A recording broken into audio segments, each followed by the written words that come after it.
Hello, my name is Tolg, and I exist, therefore I think too much. I'm reading Beyond Good and Evil by Fred. I'm on point 59 of chapter 3, where he goes over the religious mood and says generally that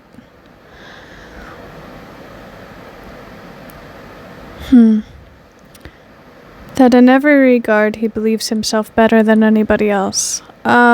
But in a very humble sort of way. Not that he is innately better, but that everybody ought to be innately better, but sort of choose to not be. My laundry machine stopped going, so I kept having to press the button, and now I'm pretty tired. And therein is the lack of energy, if that's coming off at all. When I read 2 points at a time generally, so I'm not, getting too far in the book too quickly, and I give my opinion, so it's not a direct read-through, and I cuss, so it's not someone that doesn't cuss. And thank you for watching. If you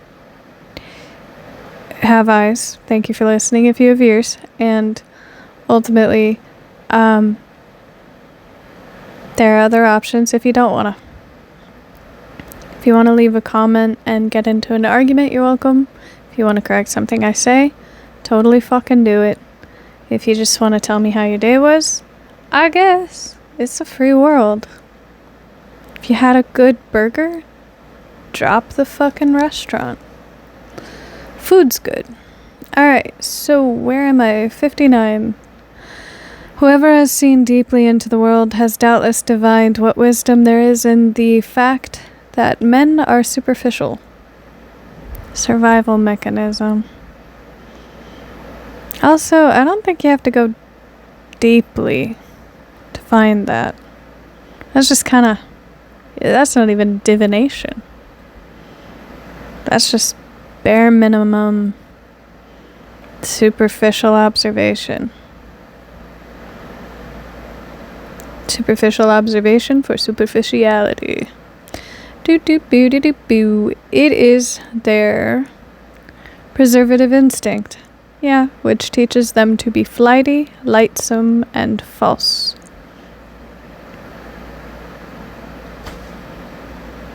I've said before in something, that nurture can be generationally handed down just as much as nature is. Force of habit is taught. So, can that be extended to superficiality? I think it ought to be.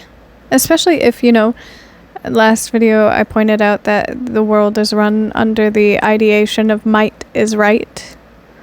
And I think it has a hell of a lot to do with, old monarchies oftentimes being religiously led, so God ordained. Under this notion, anybody that is led would feel safest, not themselves being able to hide behind God having their back ultimately. Would feel safest and not easily sacrificed if they blended in. There's a pattern that I recognize in being so readily upsetting.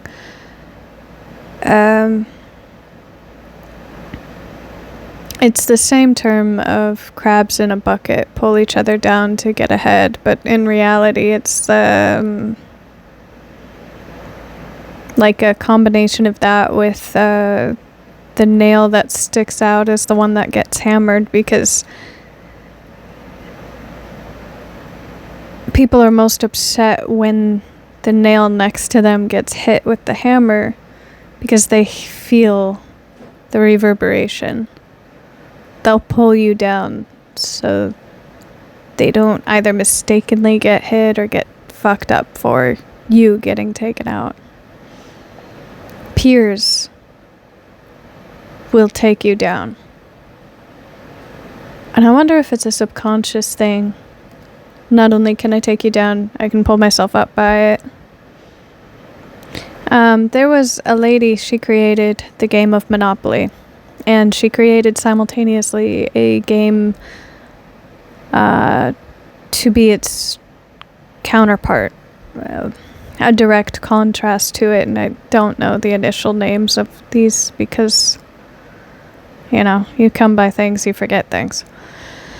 And the initial teaching was, Monopoly will always end up in a fucking one person winning above everybody, and normally breaking units down of like, if this one is winning, then we are losing, but the other one taught community, we all win together. I'm not entirely sure, go look it up to figure out the rules of it, but when I think it was Hasbro took over Monopoly, there was, in addition to the rules, it may still be there, I'm not sure, but the addition stated that if cheating was allowed if you were not caught. If you were caught, then, you're going to get a penalty, but not only was cheating allowed, it was reinforced. But yeah, it was a sentiment of society. It was a method of sociopathy, utilizing sociopathy as a tool. Only pay attention to the rules if you feel like you're gonna get caught. Otherwise, fuck the rules. And while I appreciate a good anarchistic system, I also appreciate, the what was it? Pirates of the Caribbean, the line in that movie. Well, they're more like guidelines anyways. I appreciate that rules are put out for a reason. Maybe they're not always applicable, but it's a guideline to keep society going in a general direction. While morality is subjective, it still ought to be maybe not adhered to, but generally understood and applied where necessary.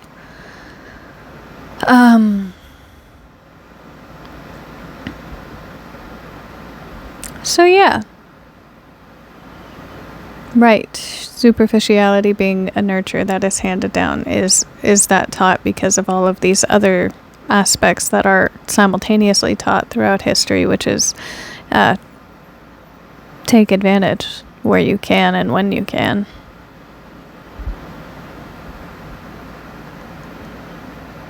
Also, I guess along having stated that, it is a hell of a lot easier to do evil if you don't look like you're evil.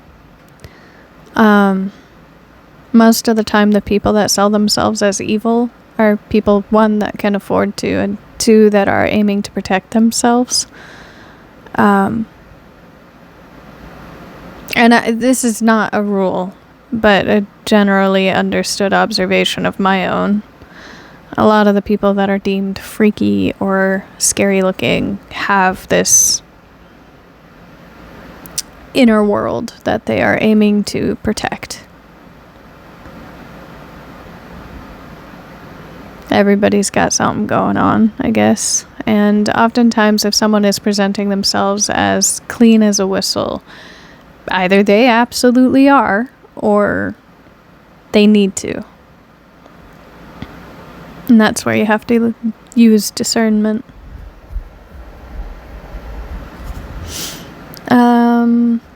And I guess for that same thing, there are people who are genuinely evil, who look genuinely evil, balance to all things and use discernment.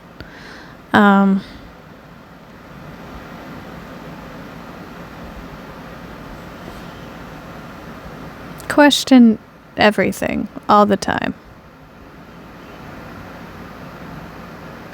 Here and there one finds a passionate and exaggerated adoration of pure forms in philosophers as well as in artists.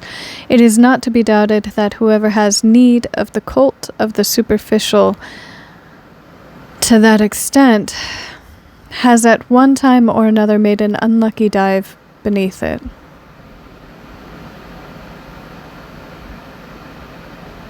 People are superficial to protect themselves because they understood the depths at one point, and the depths were not something. I again mentioned this in another. I was told by my uncle, sometimes you ought not to take people's masks off because that's the only good thing about them. And you remove the mask and you remove their goodliness. And I can appreciate that and not simultaneously, because good people can do bad things and bad people can do good things, and there is, therein nuance to life. I hate that word is overused though, because initially it was like, ooh, I feel special using it. No, I don't.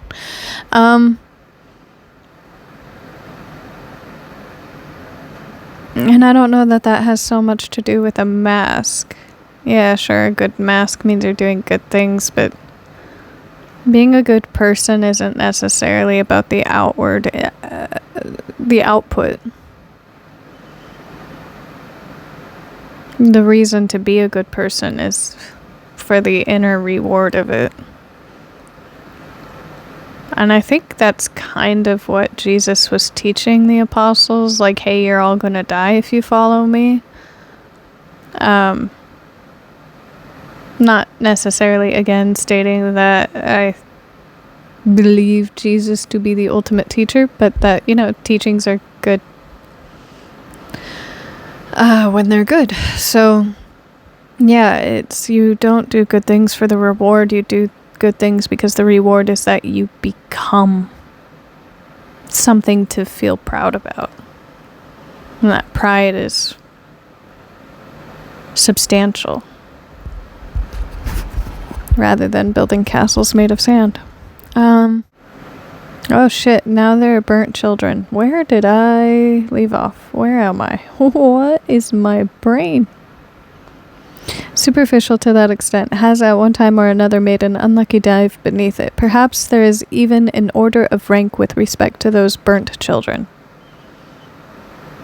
The ones who made the dive beneath the superficial? Is he hearkening on hellfire? The born artists who find the enjoyment of life only in trying to falsify its image. Someone once said that they enjoyed that I lived life like life was itself an art piece, I guess.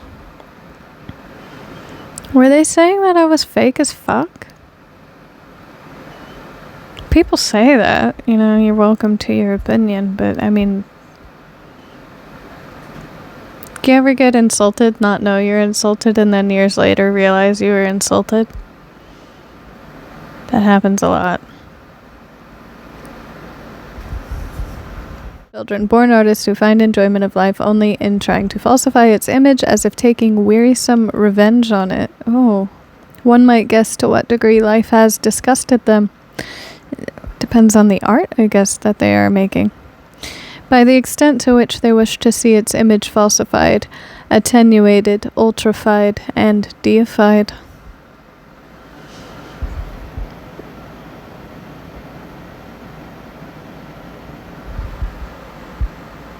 Okay, as much as I believe Nietzsche would hate the US, I think he would like Southern Gothic. I personally hate it. Well, I wouldn't say hate, but it's not my favorite. But I think Nietzsche would like it. One might reckon the homines religiosi among the artists as their highest rank. Homines? Homines? It will be defined later. It is the profound suspicious fear of an incurable pessimism which compels whole centuries to fasten their teeth into a religious interpretation of existence, the fear of the instinct which divines that truth might be attained too soon, before man has become strong enough, hard enough, artist enough. That's the tale of eating the fruit from the tree of knowledge of good and evil. Okay, it's my thorough belief that the Bible was metaphors more than it was cold hard fact. Especially in the tree is knowledge of essentially what is necessary and unnecessary. If good and evil is necessary and unnecessary. So it would be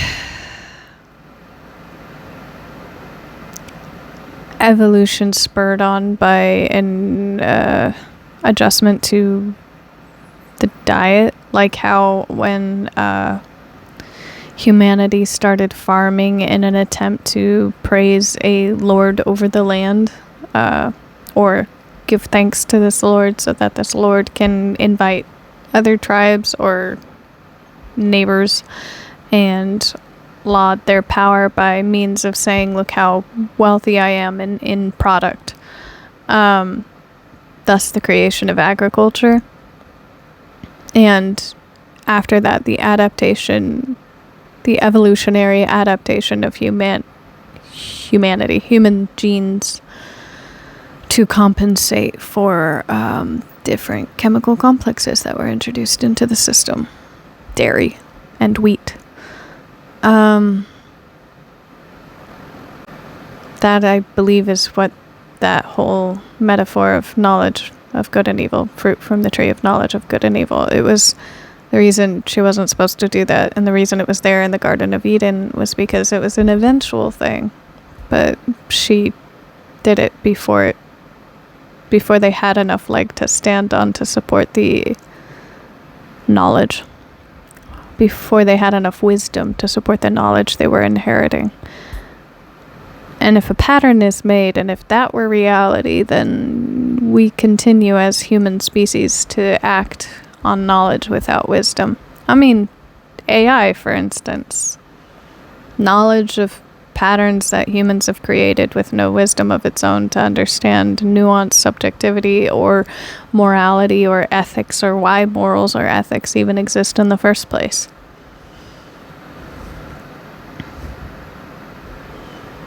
If someone asks me why morals and ethics exist in the first place, it's because treat people like you want to be treated. Don't kill people. Protect others. Love yourself. Learn to love yourself. Don't be a jackass. It hurts. Like, it hurts on the receiving end, and you wouldn't want to receive it, so why would you do it? Ethics.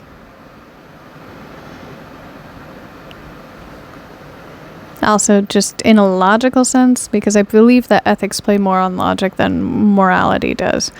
It's like zipper merging. You can argue that it is unethical to speed up and try to inch your way into the line of cars versus just merging when you see the road signs ahead of time. Zipper merge, you leave enough space so that people can merge in and not fuck up traffic. Because if you don't do the most logical thing, then everybody gets stuck in a, what do they call that? Traffic is backed up. Because nobody is zipper merged. That's ethics. That's acting ethically, which is just acting logically. There you go. And morals are like guidelines, because society has a tendency to range in IQ and EQ, and sometimes people just need to be reminded what should make sense, or what the mass of people have concluded makes the most sense for the environment and the times and the technology.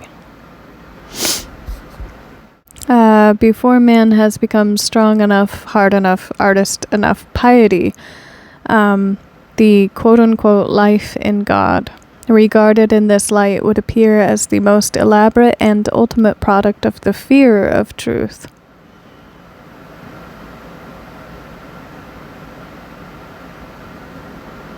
You would only be afraid of the truth if you've survived off of lying. Otherwise, the truth will set you free. Some studies have concluded the more you lie, the end result could be Alzheimer's, because, like, the best way to lie is to convince yourself of it, because otherwise you have tells, you know? You do that enough times, you're fucking up your brain. And I've just seen people collapse under their webs, spin one lie, get caught in another, try to correct themselves, overcorrect, lose the entirety of the game they were playing in the first place. And loving someone who does that really hurts, watching them get spun out on their own bullshit, when if everyone just took a break, walked away, and said what the fuck they meant, life would be a hell of a lot easier.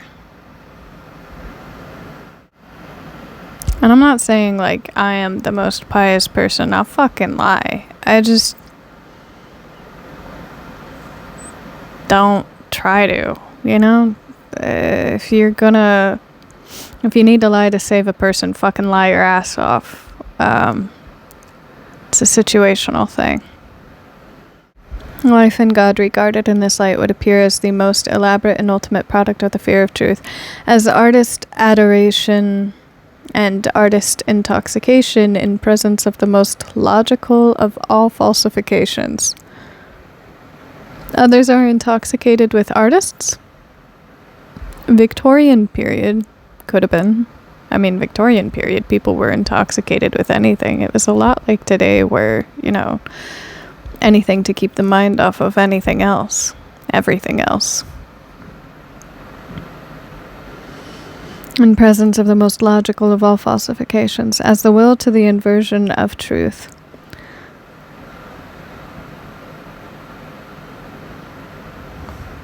To untruth at any price. Perhaps there has hitherto been no more effective means of beautifying man than piety. I don't know. Surely, you know, everybody has their own taste and judgment in things, but I don't think beauty is so narrow that it can be defined or applied so simply. You can be beautiful and horrific. Absolutely. Like, okay, the nebula. Fucking terrifying. You know how many black holes exist in the nebula? Fucking terrifying. Black holes, vacuums, we as a carbon-based life form that need oxygen just floating out in the nebula, terrifying, but it's goddamn beautiful. And then just tons of balls of gas on fire. Any of these things in a small space would be god awful, right? But in a large space, fucking beautiful. By means of it, man can become so artful, so superficial, so iridescent, and so good that his appearance no longer offends. Mormons. Generally, the aesthetic of clean girl is like really beautiful, and Mormons really like that aesthetic. Not saying all Mormons are beautiful. Subjectivity to life, but yeah. You know, there's this, that was point 59. There's this thing that's happening in Christian culture, and I don't know, probably picked up with, what do they call those, mega churches? I don't know, because burning the witch is a fun thing to do when you got a crowd of people that act too pious to be touched. If you have makeup like this, if you have darker hair, if you have a fuller figure as a girl or a woman, you will be treated like you are a sex object, especially by people that are starved from sex. be that any gender. And there is a sentiment to call them a Jezebel spirit. As a used to be Christian, and as someone who got exercised, and went to a school for Christians briefly, I understood the Jezebel spirit to be Queen Jezebel was a very influential person. So the Jezebel spirit was not necessarily of lust and greed, but of control. And to be invaded, oppressed, possessed by the Jezebel spirit was to be manipulative and controlling people, to be attracted to you from whatever charismatic force. But it was, sure, maybe sometimes sexual, or sensual, but more than that, it was just charisma. In one circle, you may be fucking ugly duckling. In another circle, you're sleeping beauty. And so, yeah, the spirit of Jezebel wasn't how tempting you were. It was how many people you controlled under your thumb. It got spun out because more recently than the 80s, needing to control women became a thing again, and men feel starved from affection and have confused people feel starved of affection and have confused affection for physical attention. At which point you really need to figure out what happened in your childhood. Did your parents not hold you enough?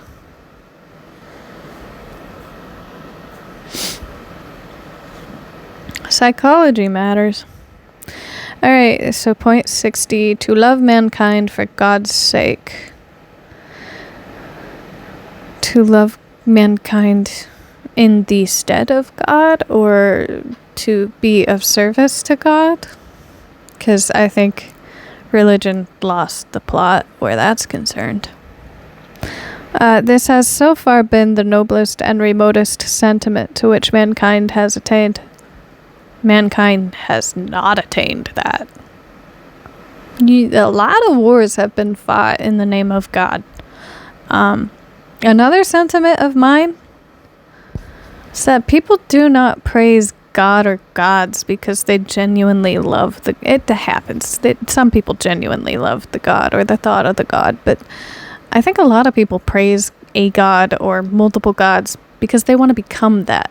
They want the power of it, not because they genuinely fell in love with it. Not only like how insulting, but also ow. I imagine, because I'm human and I'm limited, I imagine any god as a human just with Superman powers, and I can't imagine a god without applying human emotions to them, giving them a human identity in that regard. And like, how fucking lonely. Not only how insulting, but how lonely and sad.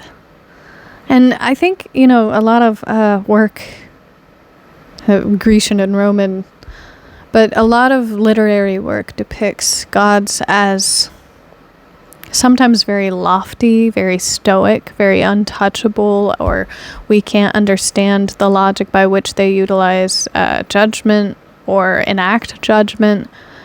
It has a hell of a lot to do with humans just not holding themselves accountable to how they treat anything or anyone.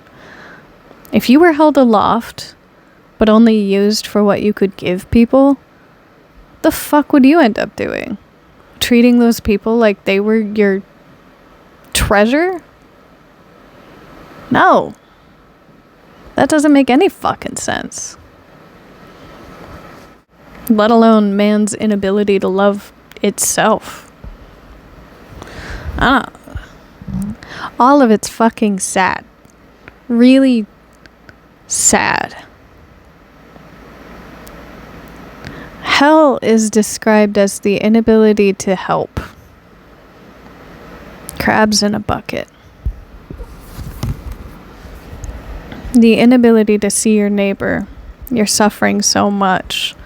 You can only pay attention to your suffering while your neighbor is suffering right next to you, and either of you have to do is reach out to provide comfort, to help each other in whichever way. But instead, each of you are suffering so much in your own. No help can be granted, and thus you just suffer onto eternity. Don't even need hellfire for that. You just need humanity. This has so far been the noblest and remotest sentiment to which mankind has attained. The love to mankind, without any redeeming intention in the background, is only an additional folly and brutishness. What? Loving mankind for the sake of God versus loving mankind because you love them? One is pious, the other is brutish.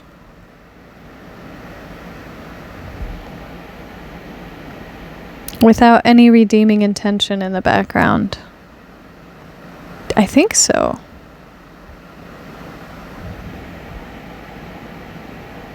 I think so. I think that's what it's saying. That the inclination to this love has first to get its proportion, its delicacy, its grain of salt and sprinkling of ambergris. I thought ambergris was a food. Am I just hungry? From my higher inclination.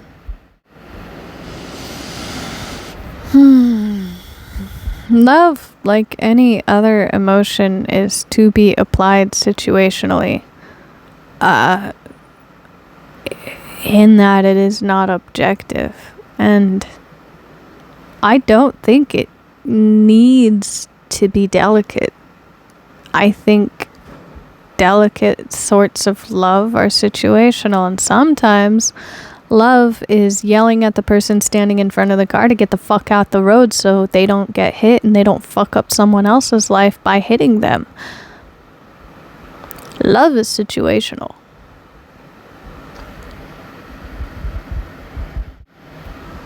On another rant, people hold emotions like the emotions matter more than the moment or the action. Or the persons. I think humans are so easily ruled by sensation, they lose the plot entirely. Like you're not creating a reality, like you're not participating in one, like people don't fucking matter. Like you don't fucking matter.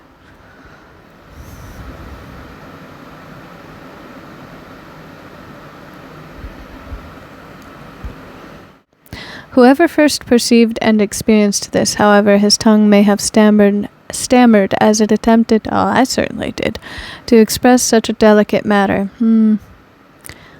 Everything is delicate. If it's good, it must be delicate. Fuck that shit. I used to eat the honeysuckles. You know, you pop the flower off and then you eat underneath the honeysuckle. Honeysuckles are beautiful, delicate flowers that are poisonous.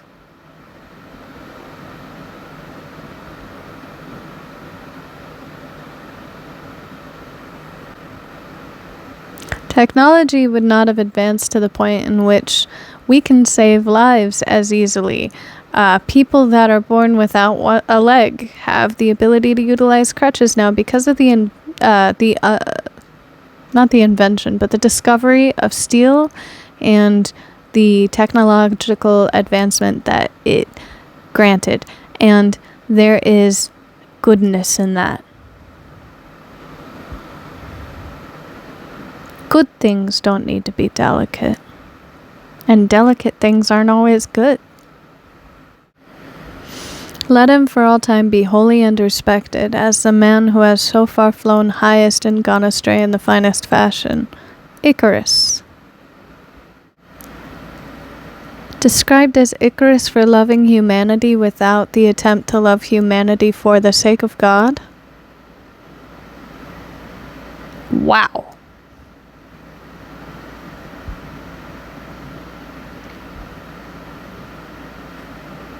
That feels bad, and I can't put a word on why, but it feels bad. Judgmental. In an unproductive way.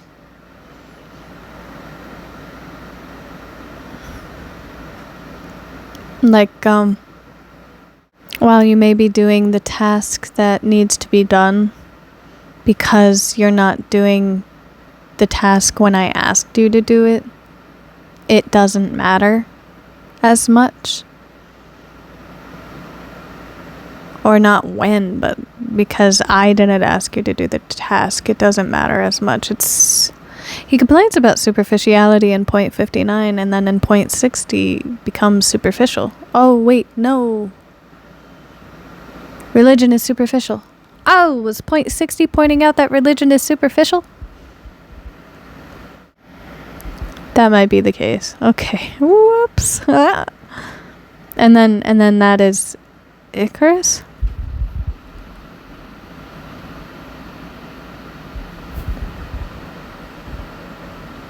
Demanding that it be done in your way or not at all is Icarus? Alright, well that's 40 minutes. We'll see how much I can edit that down to not be 40 minutes. Sorry I've taken up so much of your time, but thank you for giving it. Eat fruit if you can find fruit that didn't have additives and pesticides. And if you find the pesticides, hopefully we all adapt and evolve into really cool things that like can glow in the dark and get better immune systems for it. X-Men. Maybe it'll become a reality because humanity continued to consume to its own need to evolve past it. Alright. You protect your peace and eat well, drink well, sleep well, be well, do well. Bye.